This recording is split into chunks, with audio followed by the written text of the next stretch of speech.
I stepped into the room, and the alien princess's response was immediate. Captain Elena Vasquez guided her cargo vessel through the asteroid belt surrounding Kepler Station, her weathered hands steady on the controls despite the turbulence. The mining operation had been routine, extracting rare crystals from the outer rim, but something felt different about this return journey. The comms system crackled with an urgent transmission from the station's docking bay. "Unknown vessel, you are cleared for emergency docking in Bay 7. The voice commanded with an accent she couldn't place. Elena frowned. She hadn't requested emergency clearance. As her ship Wanderer settled into the docking clamps, she noticed unusual activity on the station. Armed guards in unfamiliar uniforms patrolled the corridors, and diplomatic vessels bearing the insignia of the Centauri Confederation crowded the bays. The airlock hissed open, and Elena stepped into the station's main corridor. That's when she saw her, a woman in flowing robes of deep purple, her silver hair adorned with intricate braids that seemed to shimmer with their own light. Their eyes met across the crowded space, and Elena felt the world stop. The woman's violet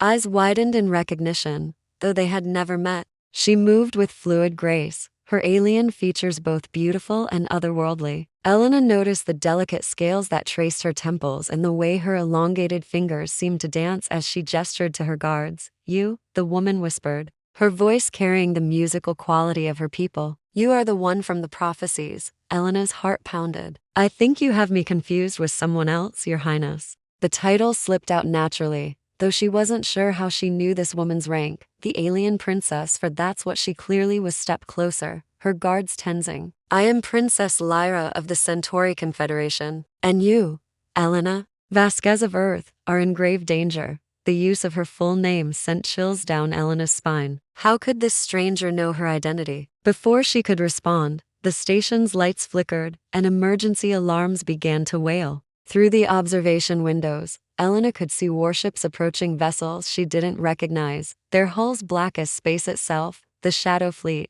Lyra breathed, her face pale. "They've found us." Without hesitation, Elena grabbed the princess's hand. "My ship is fast. We need to go, now." Lyra's guards protested, but the princess silenced them with a gesture. "Trust her," she commanded. "The prophecies speak of a woman from the outer worlds who would change everything. I believe this is her." As they ran through the station's corridors, Elena felt a connection to this mysterious woman that defied explanation. Their fingers intertwined naturally, and she found herself protective of someone she'd known for mere minutes. The Wanderer sat ready in the docking bay, its engines already warming from Elena's habitual pre-flight preparations. "Why are you trusting me?" Elena asked as they reached the ship. Lyra paused at the airlock, her hand still in Elena's. "Because, when I looked into your eyes, I saw the same longing I feel every night when I gaze at the stars. The longing for something more than duty, more than the prescribed path." Her voice softened. "I saw hope."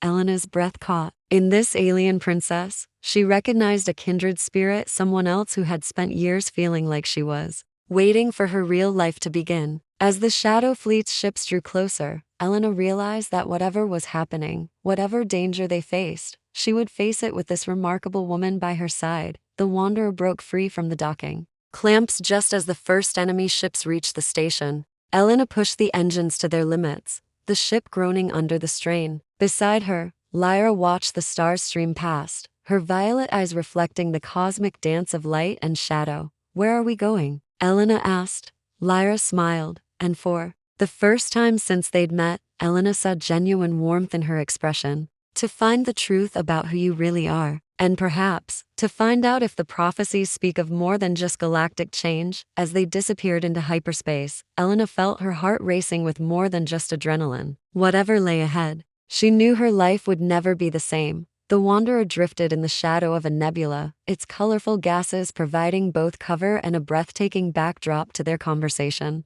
Elena had never seen anything so beautiful, but she found herself watching Lyra more than the cosmic display outside the viewport. "Tell me about these prophecies," Elena said, settling into the co-pilot's seat with 2 cups of synthetic coffee. The ship's small galley had been designed for one, but sharing the cramped space with Lyra felt natural, intimate even. Lyra accepted the cup gratefully, her fingers brushing Elena's. The brief contact sent warmth through Elena's chest. The ancient texts speak of a time when the Centauri Confederation would face its greatest crisis. A woman from the outer worlds would come, one who shared blood with our royal line but had been raised among the stars. Elena frowned. I'm just a cargo hauler from Earth's colonies. My family has no connection to your people, doesn't it? Lyra moved to the small table where she'd spread out holographic documents. What do you know about your great-grandmother Elena? The one you never met? The question hit Elena like a physical blow. Her great-grandmother was a family mystery, a woman who had disappeared during the First Contact Wars, leaving behind only stories and a locket that Elena still wore. How do you know about her? Lyra's expression grew tender. Because her image is in our royal archives. Commander Sarah Chen of the Earth Defense Force. She was captured during the war, but instead of being executed, she was chosen. Elena's hand moved unconsciously to the locket at her throat. Chosen for what? For marriage. To my great-great-uncle, Prince Zephyr. It was a secret union, meant to seal a peace treaty that was never made public. Their children were raised in the royal household, but their heritage was hidden. The implications hit Elena like a meteor strike. You're saying I'm part Centauri, part royal blood, part of my family. Lyra's voice was barely a whisper. The prophecies say that when the Confederation faces its darkest hour, the lost bloodline would return to restore balance. Elena stood abruptly, pacing the small cabin. This is insane. I'm nobody special. I haul cargo and fix engines and you flew us out of that station like you were born to it. Lyra interrupted, standing as well. And when you touched my hand, I felt something I've never experienced before. A connection that goes beyond politics or prophecy. Their eyes met again, and Elena felt the same electric pull she'd experienced on the station. Lyra stepped closer. Close enough that Elena could see the flecks of gold in her violet irises, could smell the subtle perfume that seemed to shimmer around her like starlight. What are you saying? Elena asked, her voice husky. I'm saying that maybe the prophecies aren't just about saving the Confederation. Maybe they're about saving us too. Lyra's hand reached up to touch Elena's cheek. I've spent my whole life doing what was expected of me, marrying who I was told to marry, living a life that was planned before I was born. But with you. With me what? With you. I feel like I'm finally awake. Elena's resolve crumbled. She pulled Lyra into her arms, their lips meeting in a kiss that tasted of starlight and possibility. When they broke apart, both were breathing hard. This is complicated, Elena whispered against Lyra's forehead. The best things always are. Lyra replied, her arms still wrapped around Elena's waist. A proximity alarm interrupted their moment, and Elena reluctantly stepped away to check the sensors. We've got company. 3 ships moving fast. Lyra joined her at the console, their shoulders touching as they studied the readings. Shadow Fleet. They've found us. Elena's hands flew over the controls, bringing the Wanderer to life. How are they tracking us? I don't know. But we need to get to the rebel base on Titan's moon. There are people there who can help us understand what's happening. As the Wanderer leaped into hyperspace once again, Elena felt the weight of destiny settling on her shoulders. But with Lyra beside her, her hand resting gently on Elena's arm as she piloted, the burden felt manageable. Whatever they were facing, they would face it together. The ship shuddered as it pushed through the hyperspace barrier, and Elena couldn't help but smile. For the first time in her life, she was running towards something instead of away from it. And that something was sitting right beside her, violet eyes fixed on the stars ahead with determination and hope. The hidden base on Titan's moon was a marvel of engineering and desperation. Carved into the asteroid's core, it housed refugees from a dozen worlds, all united by their opposition to the Shadow Fleet's expansion. Elena marveled at the diversity of species working together: Centauri humans, the crystalline Vorthan, and others she didn't recognize. Commander Rex Morrison, a grizzled veteran of the Outer Rim conflicts, greeted them in the docking bay. His cybernetic eye whirred as it focused on Elena. So you're the one causing all the fuss. The Shadow Fleet's been turning the galaxy upside down looking for you. I still don't understand why, Elena said, though she was beginning to suspect the answer.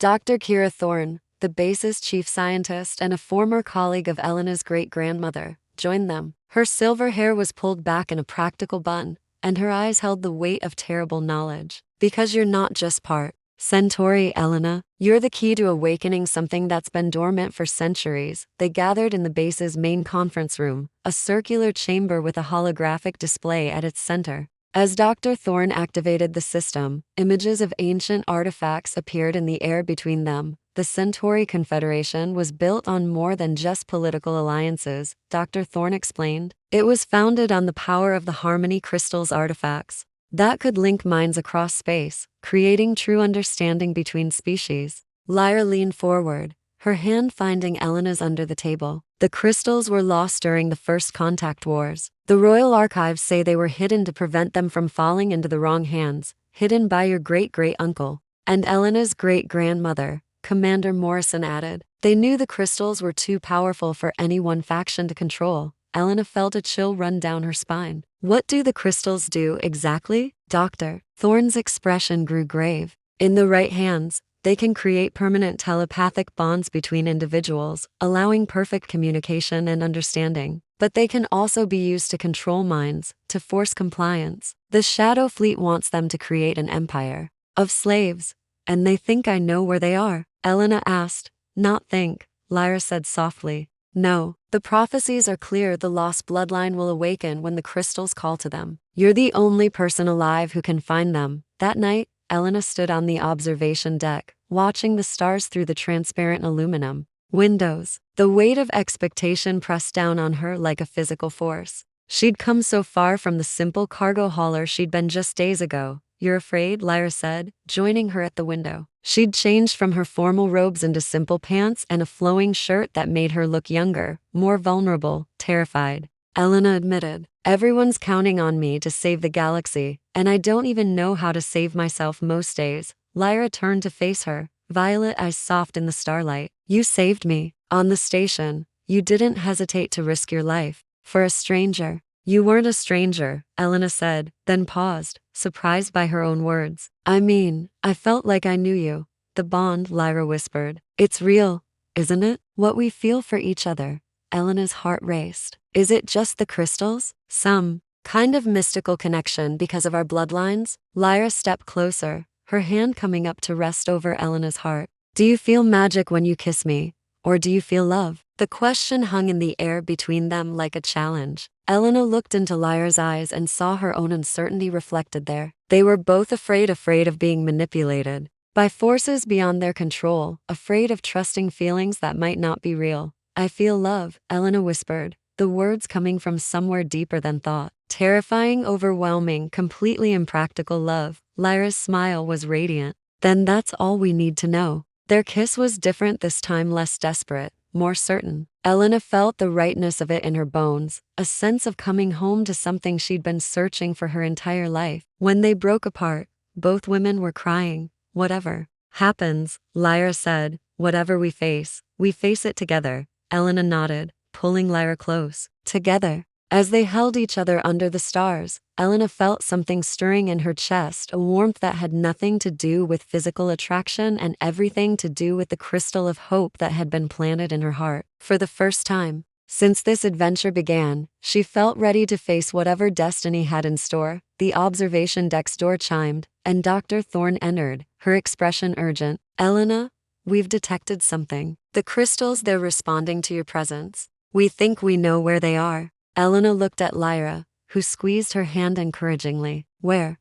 Earth. They're hidden on Earth, in the place where your great-grandmother grew up. But Elena, Dr. Thorne's voice carried a warning. The Shadow Fleet is already on their way. There, if we're going to retrieve the crystals, we need to leave now. Elena nodded, her decision made. Then let's go home. The journey to Earth took 3 days through the most dangerous hyperspace routes known to the Rebel Fleet. Elena found herself sharing increasingly intimate moments with Lyra as they traveled, their connection deepening with each passing hour. They talked about everything: childhood dreams, fears, the weight of expectation they both carried. I was supposed to marry Prince Aldrich of the Vega system, Lyra confided as they sat together in Elena's cabin, sharing a meal of ship's rations that somehow tasted better when eaten together. The wedding was planned before I was born. I'd never even met him. Elena's jaw tightened at the thought of Lyra with someone else. What changed? You did, Lyra said simply. The moment I saw you, I knew I could never pretend to love someone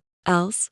My parents were displeased when I broke the engagement. Is that why you're here? Rebellion against your family? Lyra shook her head. I'm here because I believe in the prophecies. I believe in you. And I believe that love is stronger than duty. Elena reached across the small table to take Lyra's hand. I've never believed in prophecies or destiny. I've always made my own path. And where has that path led you? Elena smiled. To you. Their romantic interlude was interrupted by Commander Morrison's voice over the intercom. Elena, Lyra. Report to the bridge. We've got problems. The bridge was chaos when they arrived. Multiple screens showed Shadow Fleet vessels surrounding Earth, their dark hulls blotting out the stars. Dr. Thorne was bent over a sensor array, her face pale. They're not just surrounding Earth, she reported. They're bombarding the surface. Specifically, they're targeting the Pacific Northwest, the area where your great-grandmother lived. Elena felt ice in her veins. They're trying to destroy the crystals rather than let us have them. Or they're trying to force them to the surface, Commander Morrison suggested grimly. Either way, we're running out of time. What's our play? Elena asked, though she already knew the answer. We go in fast and hard, Morrison replied. One ship stealth approach. Get to the surface, find the crystals, and get out before they can stop us. I'm going with her, Lyra said immediately. Absolutely not, Elena protested. It's too dangerous. Lyra's violet eyes flashed with determination. The prophecies say the lost bloodline must awaken the crystals. That's both of us, Elena. You need me there. Doctor. Thorne looked up from her console. She's right. The crystals were hidden by both bloodlines working together. They might not respond to just one of you. Elena wanted to argue, wanted to keep Lyra safe on the ship, but she could see the resolve in her lover's eyes. Fine, but we stick together, no matter what, always, Lyra promised. The descent to Earth was harrowing. Shadow Fleet fighters pursued them through the atmosphere while Elena pushed the Wanderer to its limits. The ship groaned under the stress, alarms blaring as systems overloaded. But Elena's skills as a pilot, honed by years of dangerous cargo runs, saw them through. They landed in a forest clearing near the ruins of Elena's great-grandmother's childhood home. The bombardment had left the area scarred but not destroyed. As they approached the old foundation, Elena felt something stirring in her chest, a warmth that grew stronger with each step. The locket, Lyra said suddenly. Your great-grandmother's locket. It's glowing. Elena looked down to see the simple silver pendant she'd worn for years pulsing with soft blue light. As they reached the foundation of the old house, the locket's glow intensified, and Elena felt an overwhelming urge to dig. Here, she said, kneeling beside what had once been a fireplace. They're here. Lyra knelt beside her, and together they began to dig. The earth came away easily, as if it had been waiting for them. 6 feet down, they found a metal box, its surface covered in symbols from both Earth and Centauri cultures. Together, Lyra said, placing her hands on one side of the box as Elena gripped the other. The moment their hands touched the box simultaneously, the world exploded into light. Elena felt Lyra's mind merge with hers, their thoughts and feelings flowing together like two rivers joining. She saw Lyra's memories, a lonely childhood in the royal palace, dreams of freedom, the moment she first saw Elena and felt her heart recognize its missing piece, and in return, she shared her own memories, years of wandering the stars, searching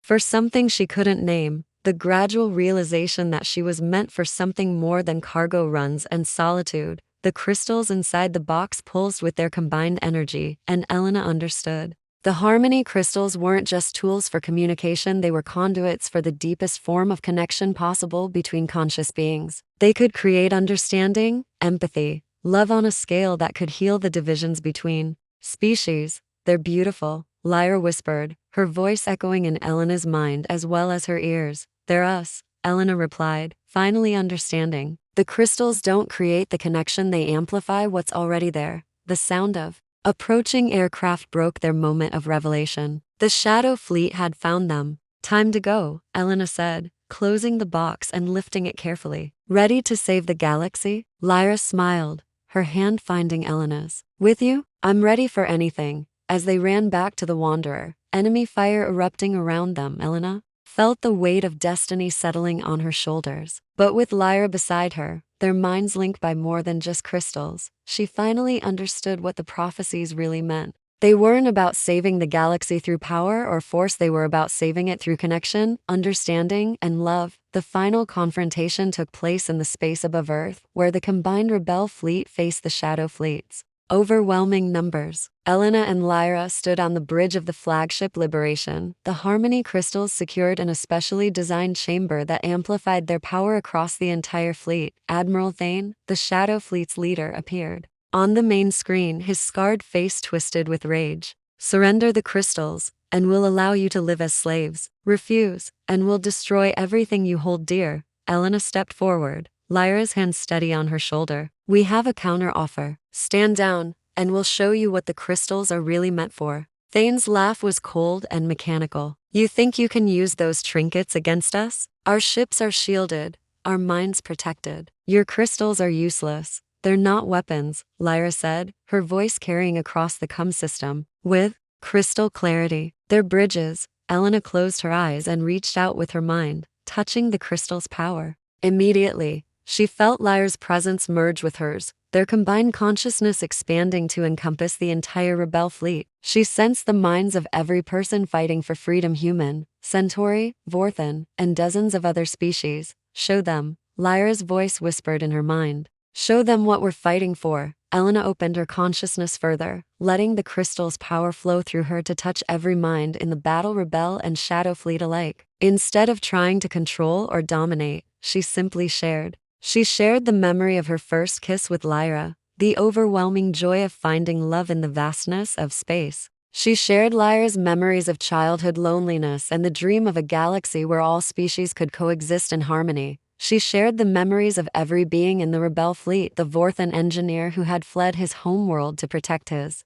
children, the human doctor who had given up a comfortable life to treat refugees, the Centauri warrior who had chosen conscience over orders. One by one, the Shadow Fleet's ships stopped firing. Elena felt their confusion, their surprise, and then gradually their understanding. The crystals weren't forcing anything on them. They were simply allowing them to experience what their enemies experienced, to understand what they were truly fighting for. Admiral Thane's voice came through the comm, but it was different now and certain, almost vulnerable. What are you doing to us? We're showing you the truth, Elena replied, her voice carrying the weight of shared experience. We're showing you that we're not so different. We all want the same thing: safety for our families, freedom to choose our own paths, the chance to love and be loved. Elena felt the moment when Thane's mental shields finally cracked. She saw his memories of childhood on a war-torn world, the loss of his family to interspecies conflict, the gradual hardening of his heart into the belief that only through domination